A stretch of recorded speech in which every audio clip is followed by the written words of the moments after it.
as the son of an Israeli, as someone with an Israeli passport, as someone who has friends and family over there, obviously, no one approves of the slaughter of innocent people. No one. And of course, I am concerned for my friends and family who are in Israel. That being said, I do not stand with Israel at all on what's going on.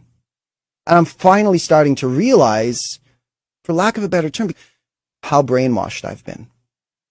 I was taught to love Israel. I went to Jewish elementary and Jewish high school. And, we're singing the Hatikva, the national anthem. We're singing all these Jewish songs, and we're taught this one very specific view of history. We were taught basically that, the land was ours. We were taught that, we tried to offer them a solution. We tried to offer them peace, and they kept on attacking us. And the reason why we kept on gaining more and more land was because they would start wars with us. And we would defend ourselves, and we would just end up with more land. And so we would try and give it back to them every once in a while, but they wouldn't accept it. And now I'm starting to recognize more and more and more, firstly, that the Palestinians are living in, this is the phrase that's being thrown around, an open-air prison. 2.2 million people who are being restricted in their food, their water, their electricity, their fuel. Children who are born into a prison who are never going to be able to go anywhere and do anything. And this has been going on for 50 to 60 years. And we were taught to resent them. And so, obviously, again, the killing of innocent people by the Palestinians, awful, terrible, inexcusable. And then I watch Israel's response, carpet bombing this open-air prison with 2.2 million people. They're doing the same thing. I do not stand with Israel. I stand with the Palestinian people. I do not understand how we as Jews can stand by while a nation cries for freedom. They are trapped there. It might not be as explicit as putting them into gas chambers, but it's still genocide. And we talk as Jews in regards to the Holocaust of never again. Is it just never again to us? Or is it never again? Because I thought it meant never again. But we're still being taught this separation and this complete lack of identification of what is happening with these people. So, now, can I excuse the fact that, Hamas has killed civilians? No.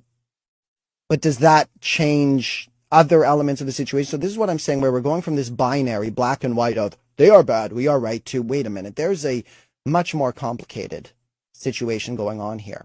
And firstly, we do need to distinguish, much so, between the Palestinians. And even to the extent that we are going to call Hamas terrorists. I don't know. Firstly, there was a story floating around of them beheading 40 babies. Now we look at something like that, and that makes us think, oh, well, they are evil.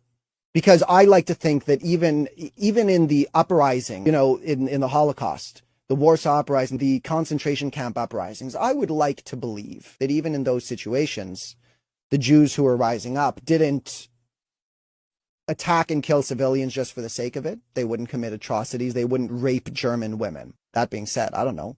Maybe they did. But beside the point. We were told that Hamas beheaded 40 babies. And we look at that, and that gives us oh, well, they are terrorists.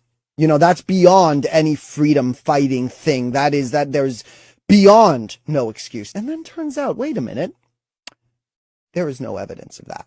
And the news outlets that first put out that story then retract the statement. You can't retract a statement. Once it's out there, the damage is done.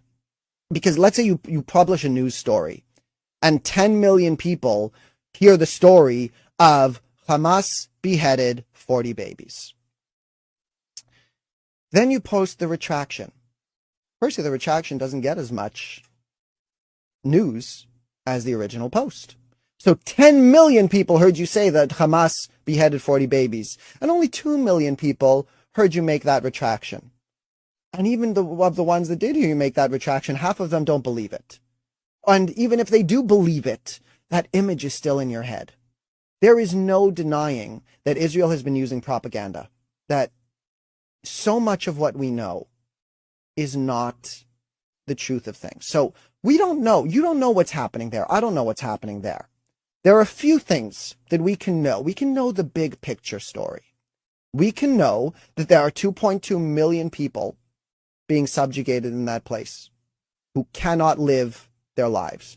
We can know for certain that civilians were killed from Hamas, from the Palestinians, and we can know for certain that even more civilian and children were killed by Israelis' response. So, firstly, let's open up our interpretation of everything that's going on there. Let's move from this binary, black and white, to they are wrong and we are right, to wait a minute. The Israelis are causing more death, really, than the Palestinians, and we're being taught that, wait, we're the good guys here because this is our land kind of thing, because we're standing up for ourselves. It's not our land. We were given the land. It's like, if someone comes up to you, the government comes up to you right now and says, hi, here's this person, they're a refugee from Syria. This is their house now. Like, what do you mean this is their house now? Well, here's this person, they're a refugee, they've been in a lot of pain, and we've decided to host these people, so this is their house now. You're going to have to leave. I don't want to leave. Okay, fine. Tell you what, they'll take the left side of the house, and you take that little 10%, that one room. You keep your bedroom, but they get the rest of the 90% of this house. Is that acceptable to you? And you go, no. And they go, well, now it's your fault. So go to your bedroom, and we're going to lock you in there. That's basically what happened. Sorry, I got more passionate about this than I expected to.